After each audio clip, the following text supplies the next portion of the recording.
Bien, c'est sûr qu'il y a des grandes questions qui doivent être réglées, en tout cas dont les négociations devraient se poursuivre, puisque ce n'est pas réglé. On parle des subventions dans le domaine agricole, par exemple. Ça, c'est sûr que c'est un déterminant à la pauvreté qui persiste en Afrique.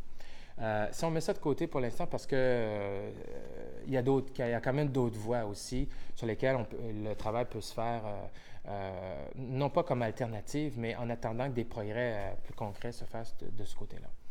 D'abord, je pense qu'il y a une responsabilité partagée. Autant, justement, la communauté internationale peut faire des choses, autant aussi les pays africains eux-mêmes ont une part importante à jouer. La communauté d'aide, par exemple, les pays qui soutiennent par leur budget en ce moment, les engagements de plusieurs pays, c'est d'essayer d'investir 0,7 % de leur PIB en termes d'aide internationale. Cette aide-là, si on essaie de tirer quelques leçons depuis, je ne sais pas, au cours des 50 dernières années, il y a des manières peut-être de gérer cette aide-là de façon plus efficace. Si on prend peut-être l'exemple des pays scandinaves, souvent ce qu'ils vont faire, c'est, sachant que c'est quand même de l'argent de nos propres contribuables du pays qu'on va donner sous forme d'aide à l'international, on veut quand même s'assurer que cet argent-là va être utilisé pour les fins qu'elle est censée être utilisée. Donc, il ne faut pas se le cacher, un des enjeux qui persiste et qui peut aussi contribuer des fois à enrayer la pauvreté, c'est la gouvernance. Okay? La gouvernance politique, la gouvernance économique de ces pays-là a des trous, évidemment. Et c'est tout à fait normal. Cependant, lorsque nous, on donne des fonds, là, il n'y a rien qui nous empêche de contrôler peut-être un peu plus les montants qu'on va accorder à ces pays-là pour en même temps s'assurer qu'au niveau des institutions censées gérer ces fonds-là, ils vont le faire d'une manière peut-être plus rigoureuse et plus transparente. C'est, je pense, Barack Obama qui disait en 2008, je crois, dans son discours à Accra, au Ghana, il disait que l'Afrique n'a peut-être pas, c'est peut-être pas des hommes forts dont l'Afrique a besoin, mais vraiment des institutions fortes. Et c'est un peu ça aussi que lorsqu'on prête ou on donne de l'argent, on a une occasion, si on veut, peut-être d'agir, en tout cas à améliorer la capacité de la gouvernance. Ça, il ne faut pas laisser tomber. Un autre élément aussi, c'est le comportement, des fois, les ajustements de nos multinationales. Elles-mêmes, au niveau de la transparence, il y a peut-être un effort accru au niveau de la transparence de nos multinationales lorsqu'ils interviennent dans les pays en voie de développement qui peut être vraiment amélioré. Que ce soit dans le secteur minier, par exemple, là où on ne sait pas toujours jusqu'à quel point l'exploitation minière se fait dans le plus grand respect de l'environnement et des personnes. Et je vous dirais finalement, il y a tout un autre pan aussi qui peut-être des fois qu'on a moins porté à explorer, c'est la contribution notable, soit de la société civile ou des organisations, les ONG, les organisations non gouvernementales qui, par vocation, ont des intérêts ou des finalités différentes. Et je pense qu'ils pourraient être en mesure de jouer un rôle probablement plus grand sur des questions sociales, sur des questions d'équité, sur des questions de redistribution de la richesse, etc. Lorsque, par exemple, on assiste à des booms dans certains domaines, par exemple le domaine minier. Donc, du point de vue de la communauté internationale. Maintenant, du point de vue,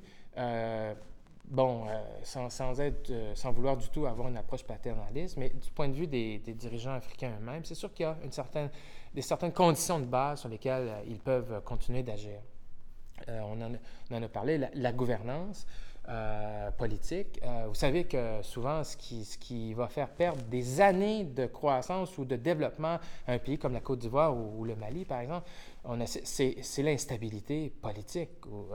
Donc, si les communautés africaines elles-mêmes développent des cadres pour favoriser qu'au niveau démocratique, au niveau politique, des stabilités, surtout lors des moments de transition, ça éviterait que que les gains de développement réalisés par un pays au cours de, je sais pas, des 5-10 dernières années s'envolent en fumée juste parce qu'effectivement une transition politique n'a pas du tout été bien gérée. Ça, c'est une des premières choses. Deuxième chose, on parle aussi vraiment du cadre ou de l'environnement des affaires. Pour les producteurs eux-mêmes, local ou régional, c'est sûr que l'accès au capital, par exemple, est un problème majeur. Une hypothèque ou un financement privé, en Afrique, on parle souvent de l'ordre de 14 15 alors qu'ici, on a des taux parfois, vraiment qui avoisinent 2 ou 3 Donc, c'est évident que si déjà ta marge de profit est aux alentours de 15 et que le coût d'emprunter pour ton entreprise, pour développer ton entreprise, est à peu près de 15 ou 16 tu fermes tes portes. Donc, l'accès à un capital à un coût abordable est certainement un élément sur lequel aussi la communauté africaine elle-même peut travailler. Je vous dirais qu'il y a des déficits chroniques au niveau des infrastructures qui perdurent et qui est, selon plusieurs, le facteur numéro 1 qui freine le développement. On parle de l'énergie, on parle du transport notamment. Donc, plus de 60 de la population n'a pas encore accès à de l'énergie à un coût abordable. Ça veut dire que par exemple, pour un citoyen, la nuit, je ne dors pas parce que je n'ai pas les moyens de me payer de la climatisation et qu'à 40 degrés ou à 35 degrés, toute la nuit, même mon petit ventilateur n'a pas suffi et donc, j'ai presque pas dormi. J'arrive au boulot le lendemain. Comment voulez-vous qu'une main-d'œuvre à l'échelle d'un pays reste productive et puis performante? C'est pas possible. Et la qualité de vie, évidemment, de la famille, les jeunes qui essaient d'étudier et tout, c'est pas fait ça. Qui n'ont pas la lumière, justement, parce que l'énergie n'est pas rentrée et tout. Donc, ça, c'est pas acceptable. Même du point de vue commercial, même chose. Il y a des, je vous dirais, des pertes, que ce soit au niveau de la volaille ou que ce soit au niveau du poisson ou autres denrées, attribuées simplement à des pannes d'électricité. Écoutez, je suis un restaurant, par exemple, et puis je conserve mes aliments dans un... Si je n'ai pas de génératrice, c'est pas possible en ce moment de faire affaire en Afrique sans avoir des sources alternatives d'électricité parce que je ne peux pas me fier sur la stabilité du réseau électrique. Donc, en plus d'avoir un réseau qui ne fournit pas suffisamment de gens, d'avoir un réseau très, très instable sur lequel on ne peut pas se fier, les coûts n'ont rien à voir aussi avec les coûts qu'on paye au Canada, donc beaucoup plus élevés. Donc ça, c'est l'enjeu numéro 1.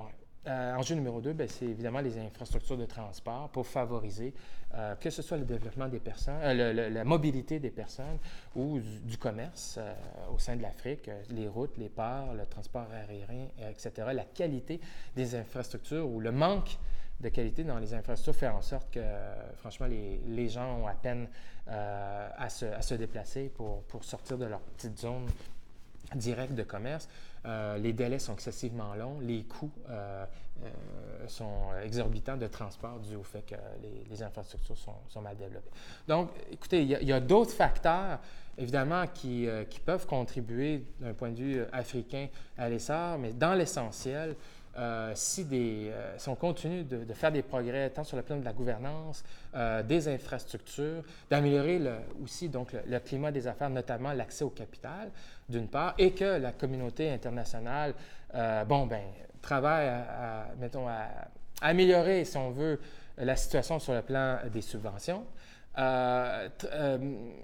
gère son aide internationale d'une manière peut-être différente, en tirant des leçons peut-être des 30, 40, 50 dernières années où parfois, lorsqu'on intervient, ça ne porte pas tout le temps fruit.